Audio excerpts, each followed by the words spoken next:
이렇게 와도 맨 앞줄은 안 앉아. 느낌 있는 사람들이 아는 거지.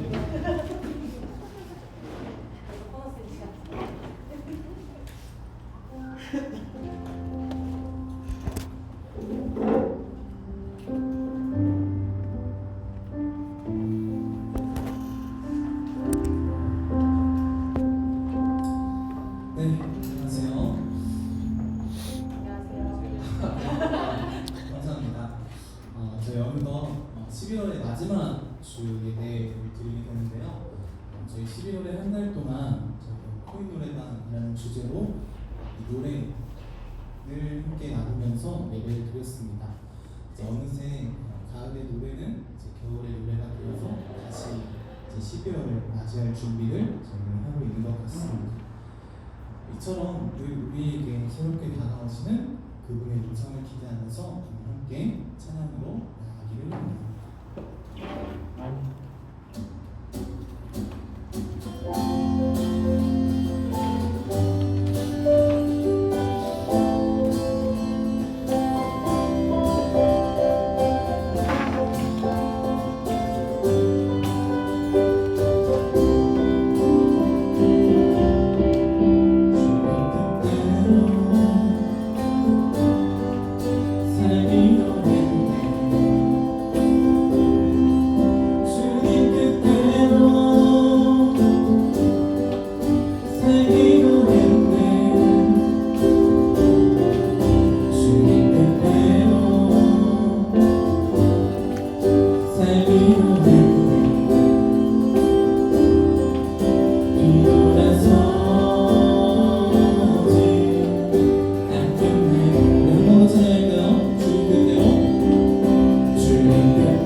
주라는 유혹 속에도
부르시네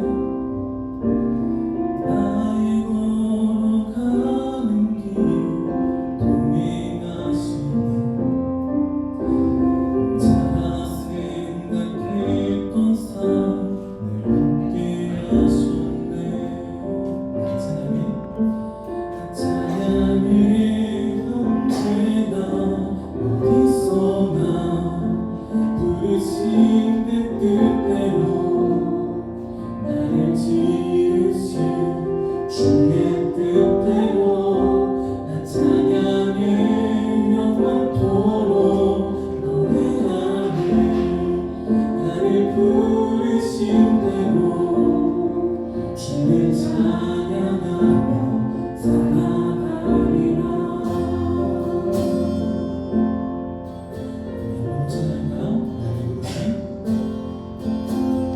나를 부르신 주가 이루어주시네 잠시 넘어지더라도 잡아주시네 나의 걸어가는 길 동행하시네 혼자나 생각했던 삶을 함께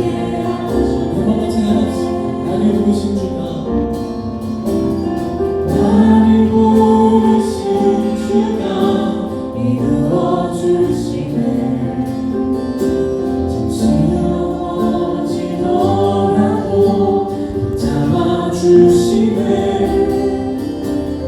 나의 걸어가는 길 동행하시네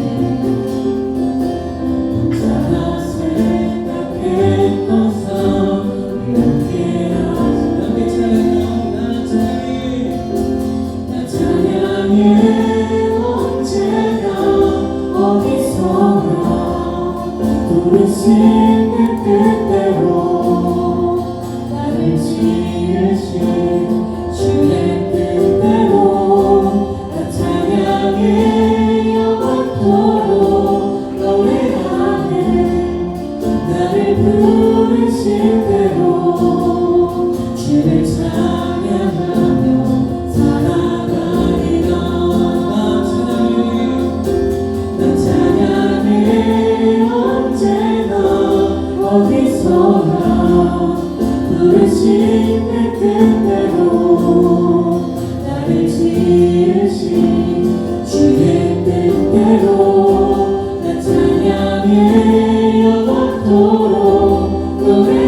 상황에도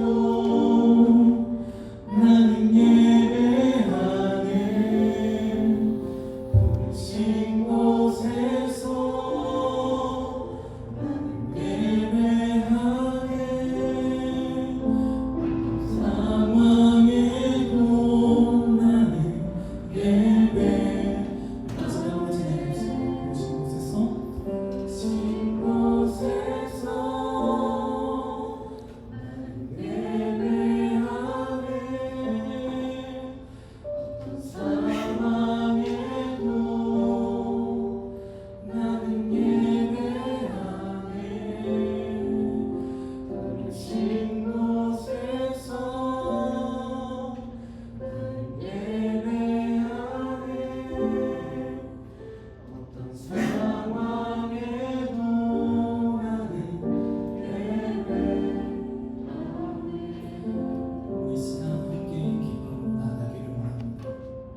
우리가 걸어가야 할 그곳엔 어떤 일들이 일어나게 될지는 잘 모르지만 그때 우리를 보내신 그 자리에서 우리가 마음과 뜻을 다하여 지키는 힘을 우리에게 허락하여 주시기를 원합니다. 우리의 생각을 넘어 우리의 마음과 우리의 모든 것을 뛰어넘어 그보다 더 큰 주님의 뜻을 우리를 통하여 이루어지게 해달라고 지금 이러한 마음들을 갖고 함께 각자의 모습으로 이렇게 기도드리며 나아가겠습니다. 기도하시겠습니다.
이렇게 일주일 만에 모여서 함께 예배합니다. 한 주를 잘 살았다고 하지만 정말 우리의 삶이 잘만 살았겠습니까? 우리가 잘 살도록 내버려두는 오늘날 세상이겠습니까? 우리 청년들의 삶이 잘 살기에는 너무나 어렵고 퍽퍽하고 척박한 그런 땅 위를 저희가 함께 걷고 있습니다. 직장이 어렵고 직장을 가기까지도 어렵고 여러 가지 환경들, 배경들, 수많은 것들이 우리의 삶을 마냥 쉽게 내버려 두지만은 않는 그런 세상을 살다가 이 자리에 왔습니다. 하나님, 오늘 시간 이 예배를 통해서 그 하루하루가, 벗어나고 싶은 하루하루가 사실 그 속에 보물찾기 마냥 소중한 것들이 숨어 있음을 깨달을 수 있는 그런 날이 될 수 있도록 함께 해주세요. 예수님의 이름으로 기도드렸습니다. 네, 여러분 너무 반갑습니다. 11월 마지막 주 예배 오신 여러분 한 분 한 분 진심으로 환영하고요. 이번 11월 한 달 동안 코인 노래방이라고 하는 제목으로 돈과 노래에 대한 이야기를 나누고 있습니다. 그리고 자세한 내용은 원래 하면은 주보에 적혀 있어야 하는데요. 저희 오늘따라 오랜만에 오신 분도 처음 오신 분들이 계신데 저희가 원래 되게 예쁜 주보를 매주 사용하고 있어요. 그런데 오늘 딱 마침 그 주보 담당하시는 분이 놓고 오셨다고 너무 아쉬워하시는 거예요. 오랜만에 오신 분이 주보 없는 그인 줄 알면 어떻게 막 이렇게 아쉬워하시는 거예요. 되게 미니멀리즘한 그런 주보지만 원래는 아주 예쁘다는 거 알아주시고 궁금하시면 다음 주 또 오시면 되겠네요. 한 달 동안 돈에 대한 이야기를 나눴고요. 오늘은 그 중에 마지막 돈인 달란트라고 하는 돈에 대한 이야기를 나누려고 합니다. 달란트는 우리가 신앙생활을 길게 하셨던 분도 또 짧게 하셨던 분도 되게 익숙하게 많이 들었을 돈일 거예요. 그리고 가장 그렇게 익숙하면서도 사실은 가장 오해되고 있는 돈 중에 하나라고 생각을 합니다. 저 어렸을 때만 해도 출석을 하면은 뭐 5번 출석, 10번 출석에 달란트를 막 한 개씩 주셨어요. 그리고 친구들 보면 달란트 3개 주고, 그렇게 해서 달란트를 많이 모아서 1년에 한 번씩 달란트 시장을 열면은 달란트 3개 내고 떡볶이 먹을 수 있고 막 이런 거를 했었던 추억이 있으실 거예요.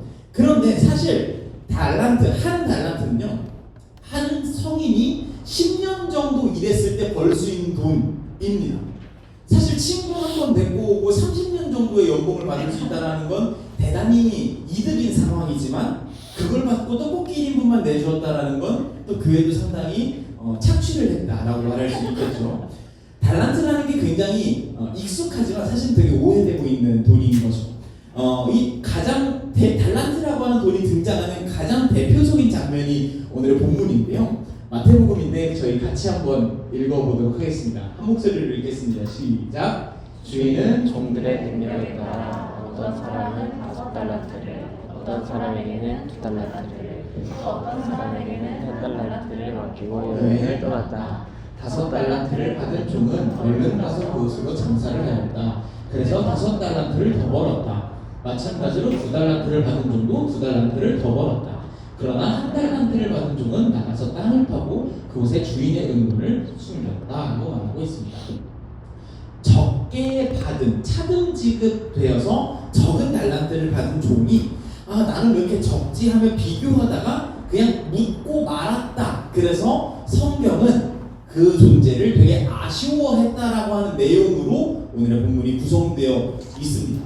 그런데 이 달란트라고 하는 말과 같은 어원을 쓰고 있는 말 중에 영어로 탤런트라고 하는 단어가 있습니다. 재능, 어떤 내가 가지는 것, 나만의 것, 이런 걸 의미하는 거죠. 그래서 이렇게 3단 문법을 했을 때 이 본문이 그냥 단순히 돈을 묻어뒀다가 아쉬운 소리를 들은 사람으로 이야기 듣는 것이 아니라, 사실은 좀 더 확대 해석을 하면 지금 내가 가지는 것, 내가 나에게 주어진 것, 내 재능, 지금 내 환경 등을 대하는 태도에 대한 이야기라고도 생각해 볼 수 있을 것 같습니다. 물론 이제 좀 더 디테일한 해석에 들어가면은 이 돈을 왜 예수님이 설명했고 막 이런 내용도 있지만, 아주 표면적으로만 보면은 그런 내용이라고 말할 수 있을 것 같아요. 오늘 나에게 주어진 것을 대하는 태도가 나는 어느 달란트를 받은 사람처럼 살고 있는가라고 질문을 하는 본문이라고도 말할 수 있겠죠. 여러분은 어떠세요? 여러분은 여러분이 가진 것, 오늘 여러분에게 있는 것에 대해서 어떻게 대하고 계신가요? 여러분의 재능에 대해서, 여러분의 직업, 환경, 배경 이런 것들에 대해서 어떻게 생각하세요? 여러분이 가진 것들이 마냥 사랑스럽고 막 100점을 주고 싶으신가요? 아니면 때때로 아쉽기도 하고 조금 벗어나고 싶기도 한가요? 이런 것들에 대해서 성경은 우리에게 묻고 있는 것 같습니다. 성경에 보면은 방금 제가 여러분에게 드렸던 질문처럼 당신의 오늘은 어떠십니까? 라는 질문을 들었을 때 말도 마요, 승질나 죽겠어요 라고 말할 만한 사람이 한 명 있습니다. 오늘은 그 사람에 대한 이야기를 좀 해보려고 하는데요. 사도행전이라는 성경이 있습니다. 예수님께서 열심히 사역을 하신 후에 십자가에 달려 돌아가셨다가 부활하신 후에 다시 하늘로 승천하시면서 교회를 세우고 가십니다. 그리고 사도행전 초반부는요, 그 교회가 열심히 성장하는 이야기로 꾸려집니다. 오늘도 코너스에 굉장히 많은 사람이 왔어요. 아까 은지님이 갑자기 오늘 사람 많이 왔네요. 계속 성장하나 봐요. 이렇게 하시더라고요. 초대교회는 코너스와는 비교도 안 되는 성장 속도로 사람이 막 불어납니다. 엄청나게 많아졌어요.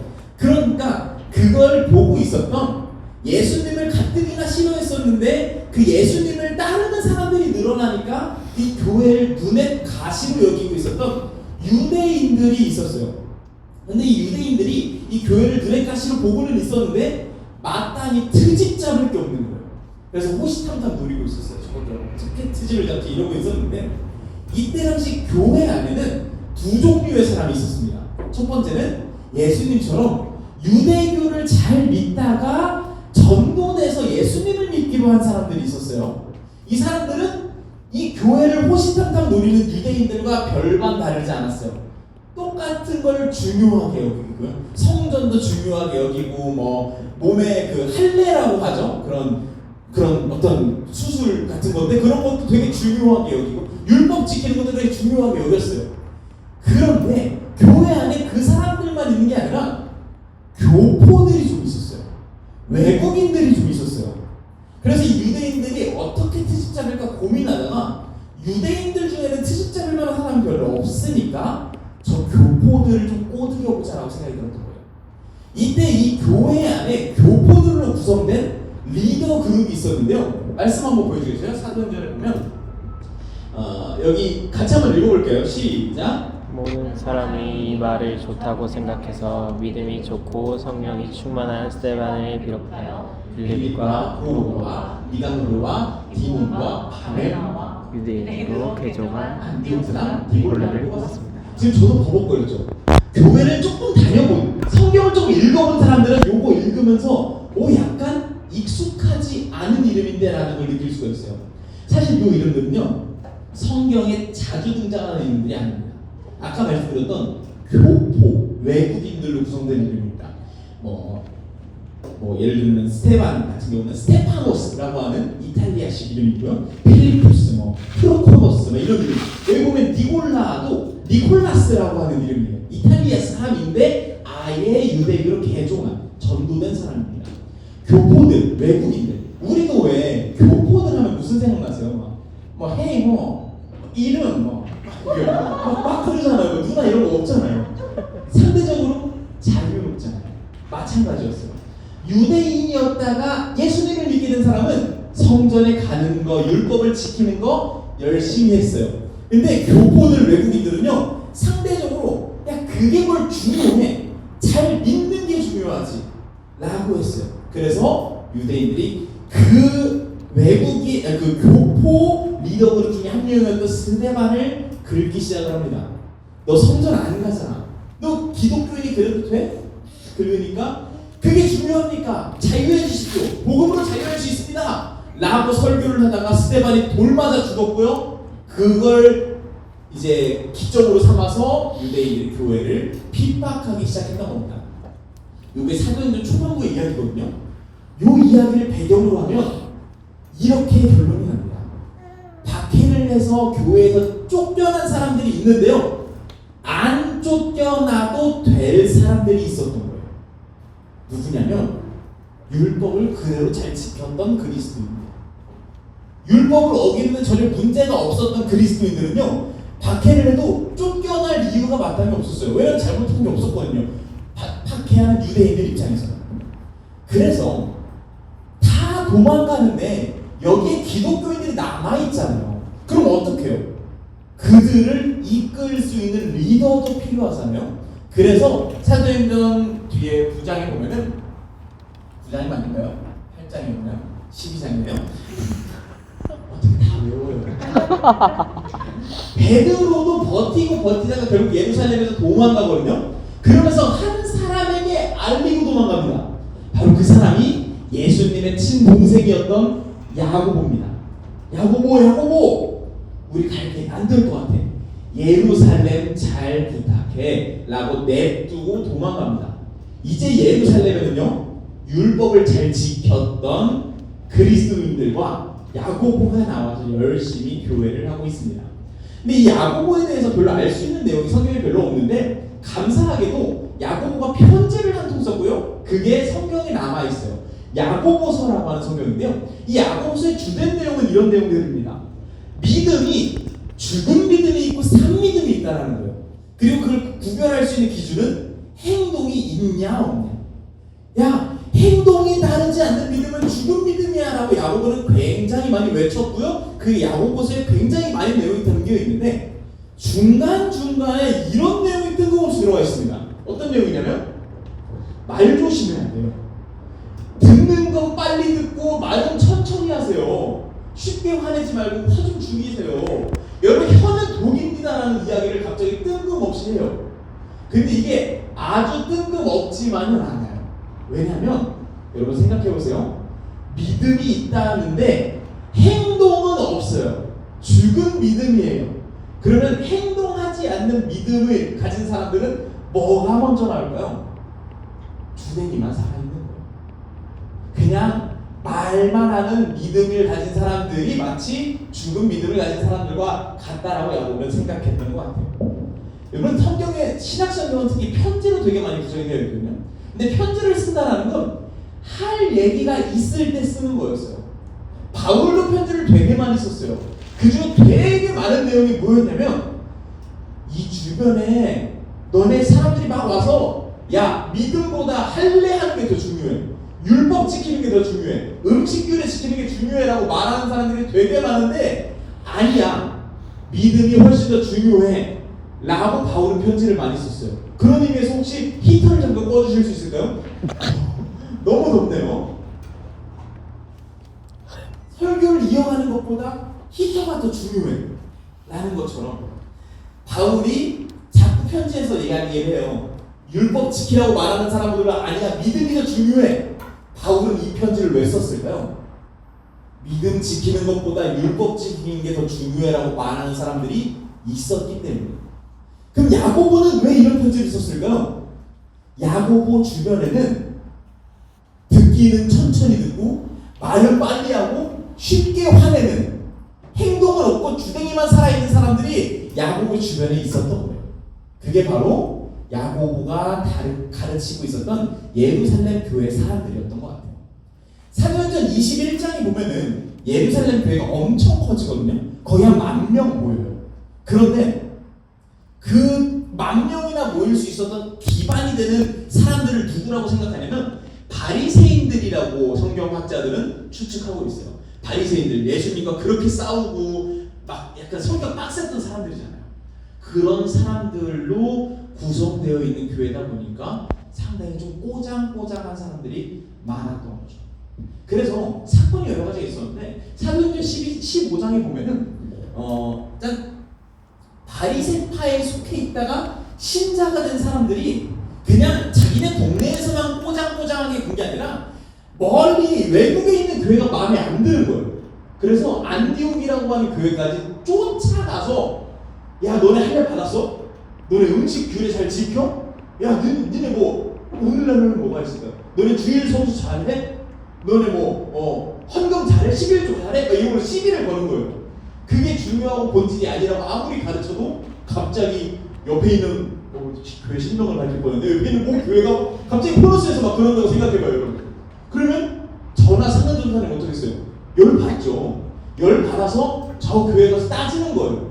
그 따지는 내용이 사도행전 15장에 있는 겁니다. 남의 교회 쫓아가서 너네 율법 잘 지키냐고 따져물을 정도로 꼬장꼬장한 사람들이 이 예루살렘 교인들을 뿐만 아닙니다. 갈라디아서 보면 이런 사건도 있었어요. 갈라디아서 보면 베드로가 안디옥이라고 하는 동네를 갑니다. 외국이에요. 거기에서 외국인인데도 불구하고 신앙이 생긴 사람들이 있다고 해서 가서 격려하고 맛있게 밥 먹고 있었어요. 그런데 갑자기 여기 야고보로부터 온 사람들, 보낸 유대인들이라고 하고 있는데, 야고보가 보낸다기보다 야고보가 리더로 있는 그 예루살렘에서 온 유대인들이 또 꼰대질하러 온 거예요. 근데 얘네가 너무 빡세잖아요. 그러니까 베드로가 같이 밥 먹다가 오신다고? 저는 오늘 배가 불러가지고 슥 일어나는 건데. 그럼 베드로랑 같이 유대인이었는데 크리스찬인 사람들이 눈치 쓱 보다 나도 오늘따라 배가 좀 부르네 이러고 쓱 일어나니까 거기에 교회 리더였던 바나바까지도 그럼 저도 일어나야 되나요? 하고 쓱 일어나 버린 거예요. 바울이 그걸 보고 열이 아주 그냥 저기 된 겁니다. 왜냐면 바울의 눈에는 여기 같이 앉아있었던 그 외국인임에도 불구하고 믿기로 결심한 사람들이 보이는 거예요. 그 사람들에게 믿음이 제일 중요하다고 아무리 가르쳤는데 얘네가 막 이러는 게 너무 열받는 거예요. 그래서 막 그걸 따져 묻고 열받아서 쓰는 성경이 갈라디아서입니다. 근데 베드로도 입장이 있잖아요. 이 사람들이 얼마나 빡세요. 와서 막 먹고 있으면 어디 이방인들이랑 밥 먹느냐고 막 따질 거고 분위기 험악해질 거고 막 그거 막 말 안 통하는 사람들이고, 그러니까 바울 너도 내 입장 좀 이해해줘, 나도 어쩔 수가 없었어 막 하는 상황이 벌어진 겁니다. 이런 상황에서 바울이 속상할까요? 여러분, 베드로가 속상할까요? 아니면 이 사람들을 가르치고 함께 해야 되는 야고보가 속상할까요? 이런 썰들이 사도행전에 굉장히 많은데 그 썰들의 주인공인 바리새인이었다가 신앙이 생긴 사람들을 양육했던 게 야고보였던 겁니다. 여러분 그 야고보의 삶은 어땠을까요? 너무 고된 삶이었을 것 같아요. 예루살렘이에요. 주변은 다 유대인들이에요. 호시탐탐 교회를 누리고 있어요. 어떻게든 트집 잡으려고. 밖에서는 그렇게 공격하죠. 안에서는요. 아주 꼬장꼬장한 늙은이들이 노인네들이 아주 그냥 이거 맞나 틀렸나 그냥 눈에 쌍시들을 키고 듣기는 천천히 하고 말을 빨리 하고 쉽게 화내는 사람들이 여기에 가득가득한 거예요. 심지어 제가 설명을 안 드렸는데 이때 당시 예루살렘은 기근과 가뭄이 너무 심해서 먹고 살기도 힘들 정도로 너무나 힘들고 어려운 상황이었던 겁니다. 이런 야고보의 하루하루가 어땠을까? 너무 좀 고민이 되더라고요. 오늘의 표현을 하자면 이 야고보에게 주어졌던 하나님께서 야고보에게 너 이거 네 거야 라고 주셨던 그 달란트가 얼마나 야속했을까요? 얼마나 버리고 싶었을까요? 얼마나 버려두고 도망가고 싶었을까요? 그런데 야고보만 그렇던가요? 우리의 삶도 그렇지 않던가요? 저와 여러분의 지난 일주일, 지난 수개월, 지난 몇 년을 돌아봤을 때 나의 하루하루가 정말 만족스럽고 사랑스럽고 100점짜리던가요? 여러분의 직장이, 여러분의 환경이, 여러분이 가지고 있는 배경이, 여러분의 가족들이, 여러분이 가지고 있는 관계들이 나 자신, 내 재능이 남들과 비교해서 너무 행복하기만 하던가요? 우리는 그렇게 우리의 달란트가 아주 마음에 들지만은 않은 삶을 살고 있을지도 모르겠습니다. 야고보처럼 말이죠. 그런데 야고보는 그럼에도 불구하고 우리는 자꾸만 도망치고 싶어하는 그 오늘, 그 나의 달란트를 끝까지 품을 수 있었습니다. 제가 요즘에 이제 코코너스 사람들 말고도 관계하는 주변 저희 비슷한 또래들 보면은 오늘에 만족하고 행복한 어떤 사람들보다는 여기서 벗어나고자 하는 어떤 애씀들이 굉장히 많이 보일 때가 있습니다. 어떤 사람들하고 이야기를 해보면 과거에 자꾸만 머무르고 싶어요. 내가 그때 행복했었는데, 내가 그때 좋았었는데, 내가 그때로 돌아가야 되는데, 그때처럼 살아야 되는데 라고 자꾸만 거기에 미련을 두는 사람들도 있고요. 어떤 사람들은요 미래에만 투자 가치를 두고 있어요. 내가 미래에 뭘 해야 돼, 내 내일을 위해서 뭘 해야 돼. 나의 오늘은 그저 투자 용도로 쓰이는 무언가일 뿐입니다.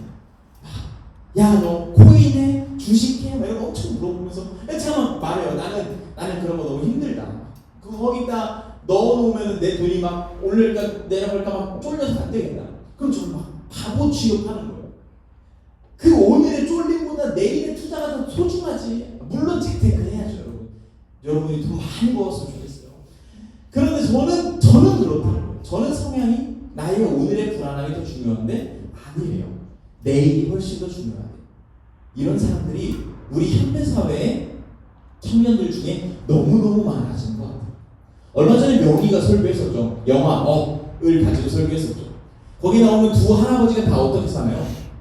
내 과거에 얽매여서, 내 찬란한 미래에 얽매여서 오늘의 행복을 잃고 살아나간다는 그런 이야기를 했었잖아요. 하루를 잃어버리고 산다고 이야기를 했었잖아요. 그게 그 할아버지들만의 이야기가 아니라 오늘을 살고 있는 수많은 사람들의 이야기라는 생각이 듭니다. 야고보처럼 말이죠. 왜 그런 과거에 얽매이고 미래에만 자꾸 집착할까요? 오늘이 힘드니까. 우리 청년들의 삶, 오늘 우리의 달란트, 행복하고 즐거운 사람들 몇이나 되겠습니까?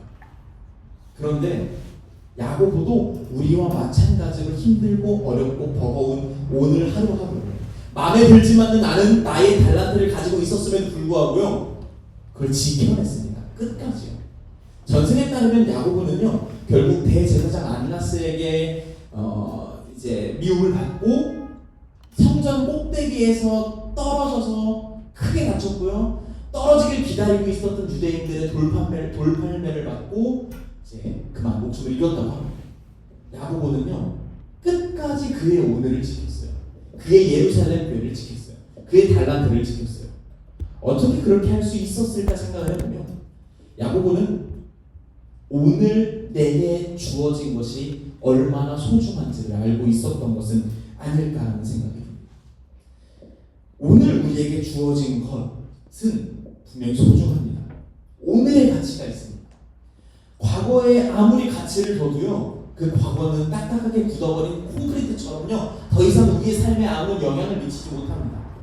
찬란할 것 같은 나의 내일과 미래도요, 사실은요, 너무나 큰 희망 같고 너무나 큰 어떤 좋은 것 같지만 허상입니다. 기독교가 마치 죽어서 갈 천국을 소망하는 종교처럼 보이지만요, 하지만 예수님은 단 한 번도 그런 이야기를 하시지 않았어요. 오늘 너희에게 천국을 준다고 말씀을 하셨죠. 너희의 오늘의 하루를 가치롭게 만들어준다고 말씀을 하셨죠. 야고보는 그 가치를 알았던 것 같습니다. 오늘 내 옆 사람이 얼마나 소중한지, 오늘 나에게 주어진 내 일이 얼마나 소중한지, 오늘 나에게 주어진 나의 과업, 나의 배경이 얼마나 소중한지를 야고보는 알았던 것 같아요. 그리고 사실 저는요, 그거를 아주 몰랐던 사람입니다. 사실 오늘 이 이야기라고 마치려고 하는데요, 이 이야기는 제가 정말 아무에게도 한 적이 없는 이야기입니다. 저와 소영이만 알고 있는 이야기인데요, 저와 소영이는 연애도 한 7년 막 이렇게 하고 6년 7년 하고 결혼하고 한 2, 3년 살고 있고 근 10년을 함께 하고 있어요. 한 번도 싸운 적이 없습니다. 하지만 한 번 헤어질 뻔한 적이 있었습니다. 정말 처음 말하는 이야기인데 수년 전 있었던 일이에요. 저와 소영이가 만난 지 한 1년 조금 넘었을 때인 것 같아요. 그리고 그때 저는 사역자, 목회자로서의 삶인 이규용의 삶을 너무 중요하게 여겼어요. 그래서 나는 너무 좋은 목회자, 좋은 목회자 아니에요. 인정받고 사람들이 괜찮다고 말하는 그 루트를 걷는 목회자가 너무 되고 싶었어요. 그래서 정말 열심히 아둥바둥 살았던 것 같아요. 오늘 따위는 없었어요. 오늘의 달란트는 전혀 신경 바뀌었어요. 그저 내일, 나의 내일만 바라보고요. 그때 당시에만 해도 제가 속하고 있었던 침례 교회에 정말 기라성 같은 교회들이 이렇게 쭉쭉 있었어요. 이 루트를 타면은 어디든 갈 수 있다는 그런 루트. 그래서 세종에 있는 모 교회에 제가 취업을 하게 됐고요. 거기서 열심히 사역을 해서 인정받고 막 승진하면은, 그럼 난 이제 분당에 있는 모 교회를 가가지고 거기서 목사가 되면 난 이제 내 이력서는 꽉 채웠다. 막 이런 어떤 거에 취해 있었어요. 야망이 있었죠. 그렇게 되면 정말 막 뛰어난 목표자가 될 수 있을 것 같아요. 제가 그렇게 정말 교회에 제 삶을 갈아넣고 10시, 11시 퇴근하고 막 시키는 거 다 하고, 그러다 보면 한편에 누가 외로이 있었을까요? 그때 당시 여자친구였던 소영이가 거기 이제 외로이 있는 거죠. 그러면 그게 눈에 보일까 안 보일까? 당연히 보이죠. 근데 그때 당시 제가 얼마나 어리석었냐면, 나는 이게 더 중요하다고 생각합니다. 여기로 가야 돼. 여기로 가야 내 미래에 찬란한 뭔가가 있어. 그리고 소영이한테 너무 미안한데 내가 지금 상황이 이렇고 그만 만나야 될 것 같다라고 이야기를 하는 거예요. 제가 이 얘기하면서 울지 않으려고 정말 애를 썼는데 약간 그래요. 이 얘기 생각할 때마다 내 자신이 너무 한심해서 막 눈물이 날 것 같아요. 그리고 다행히도 뒤돌아가는 뒷모습 보고 후회하고요. 소영이는 버스 타고 갔고 제가 택시 타고 집으로 쫓아가고 바로 쫓아갔어요. 제가 정말 그 택시에서 그 뒷모습을 볼 때 진짜 제 자신이 너무나 한심했고요. 그리고 동시에 그 사건이 없었으면 내가 정말, 죄송해요. 여기 녹화 되고 있죠? 여기 욕 한번 할게요. 진짜 병신처럼 살았겠구나라는 생각이 드는 거예요. 이게 뭐라고? 내 오늘에, 내 달란트에, 나의 옆에 이렇게 소중한 사람이 있는데 이게 뭐라고? 진짜 등신 모서리였구나 라는 걸 그때 뼈저리게 깨달아요. 그리고 소중한 건 옆에 있습니다. 미래에 있지 않아요.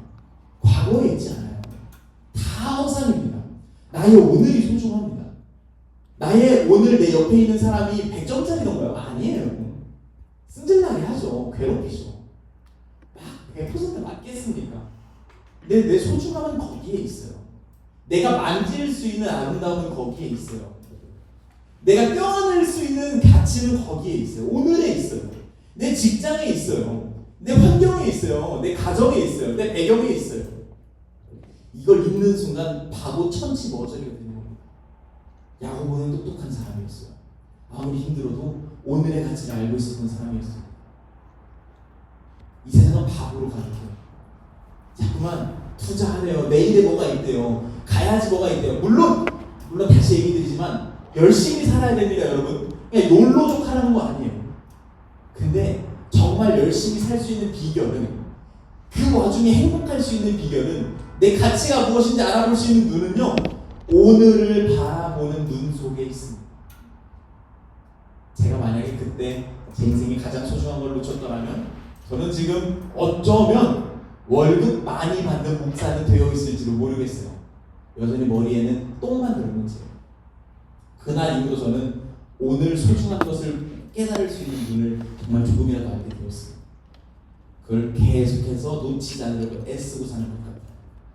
여러분에게도 오늘 그 제 마지막 마음이 가득 담긴 그 이야기를 노래로서 전달해드리고자 합니다.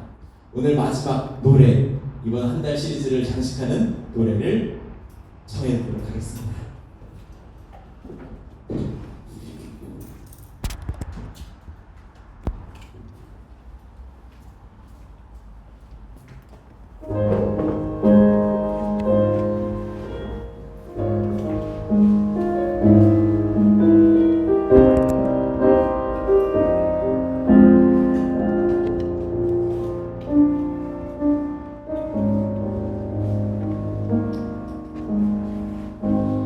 나는 떠날 때부터 다시 돌아올 것 같지. 눈에 익은 이 자리, 편히 쉴 수 있는 곳, 많은 것을 찾아서 멀리만 떠났지. 난 어디서 있었는지, 하늘 높이 날아서 별을 안고 싶어. 소중한 건 모두 잊고 산 건 아니었나. 이제 그랬으면 좋겠네. 그대에서 지친 마음 하늘에 소중한 건 옆에 있다고. 먼길 떠나려는 사람에게 말했으면.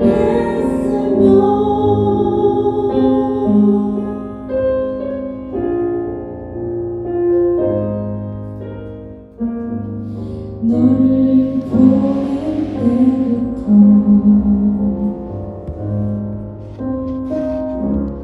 다시 돌아올 것 같지. 손에 익은 물건들, 편히 잘 수 있는 곳, 숨고 싶어 헤매던 세월을 잊고서 넌 무얼 느껴왔는지. 하늘 높이 날아서 별을 안고 싶어. 소중한 건 모두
없지만 하얀색 종이를 가지셨을 거예요. 그것에 우리들의 마음을 담아 우리들의 생각을 담아 또 주님께 기도하는 시간을 가져보도록 하겠습니다. 적는 기도 시간 갖겠습니다.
이루어주시네.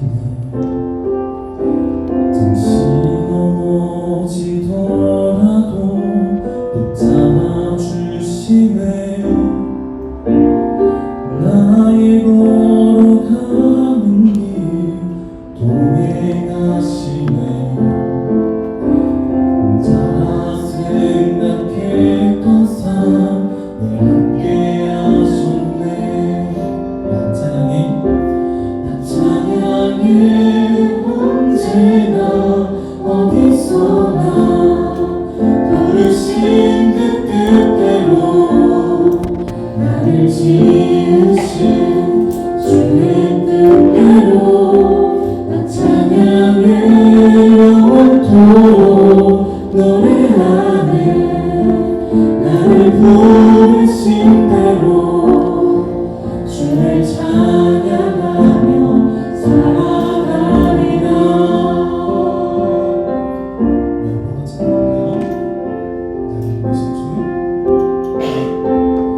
나를 부르신 주가 이루어주시네. 잠시 넘어지더라도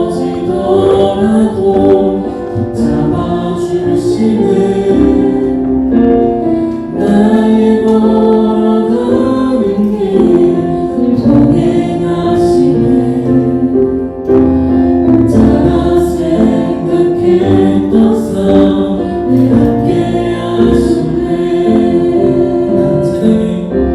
나 찬양해 언제나 어디서나 부르신 그 뜻대로 나를 지으신 주의 뜻대로 나 찬양해 영원토록 노래하네. 나를 부르신 대로 주를 찬양하며 살아가리라. 나 찬양해 언제나 어디서나 부르신 그 뜻대로 나를 지으신 주의 뜻대로 나 찬양해 영원토록 노래하네. 나를 부르신 대로 주를 찬양하며 살아가리라. 나 찬양해 언제나 어디서나 부르신 그 뜻대로 나를 지으신 주의 뜻대로 나 찬양해 영원토록 노래하네. 나를 부르신 대로 주를 찬양하며 살아가리라.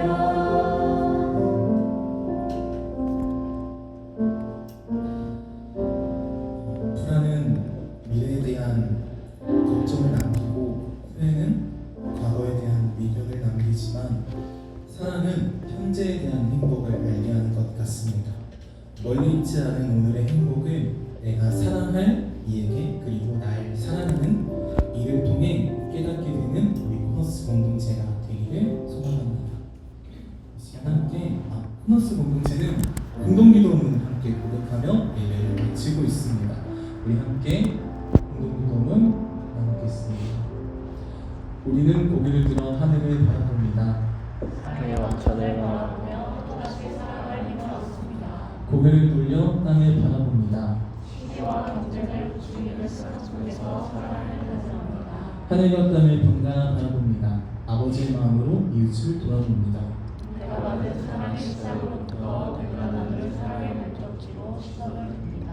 움켜잡기보단 펴서 나누기를, 밟고 오르기보다 함께 걷기를. 불편함을 감수하고 진리에 용감하기를. 예수님이 그렇게 사셨듯 우리도 그렇게 닮아가기를. 우리 함께 읽겠습니다. 우리가 구석으로부터 왔으니 구석으로 갈 수 있기를 예수님의 이름으로 기도합니다. 아멘.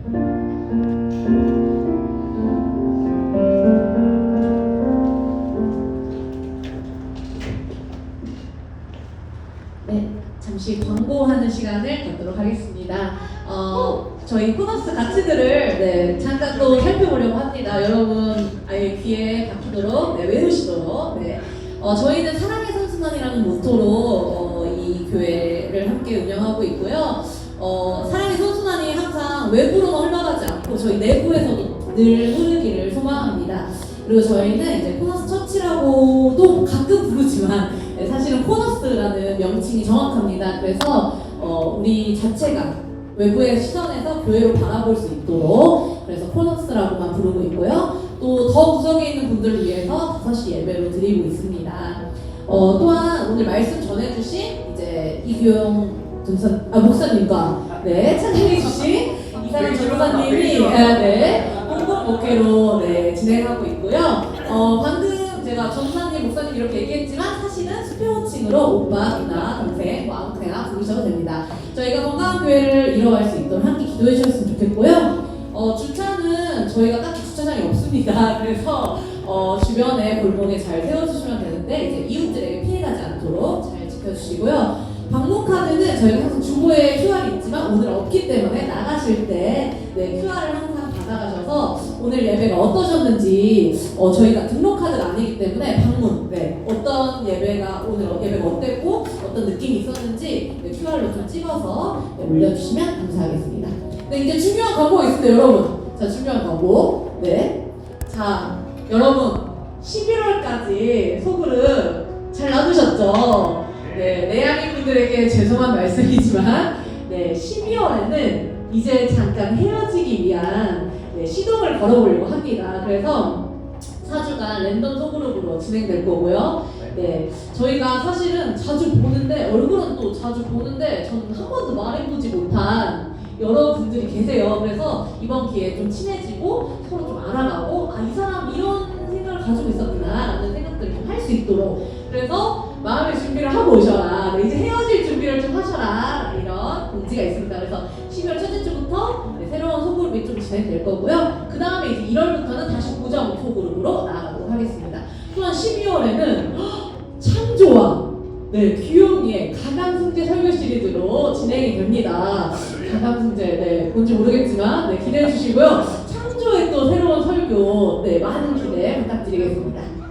자 이제는 저희가 이제 소그룹으로 나아갈 거고요. 혹시 오늘 처음 오시거나 또 오랜만에 오신 분들 중에 좀 소그룹 하고 가고 싶다 하시는 분들은 남아주셔서 같이 소그룹 하고 가시면 너무 좋을 것 같습니다. 같이 예배 드리고 이제 해주셨으면 좋겠고 또 PT라고 오늘 설교자한테 나 좀 궁금하다, 질문이 있다, 아니면 신앙 상담을 좀 받고 싶다 하시는 분들은 PT로 찾아갈 수 있도록 안내해드리니까요. 편하게 이동해 주시면 감사하겠습니다. 나눔으로 나아가겠습니다. 감사합니다.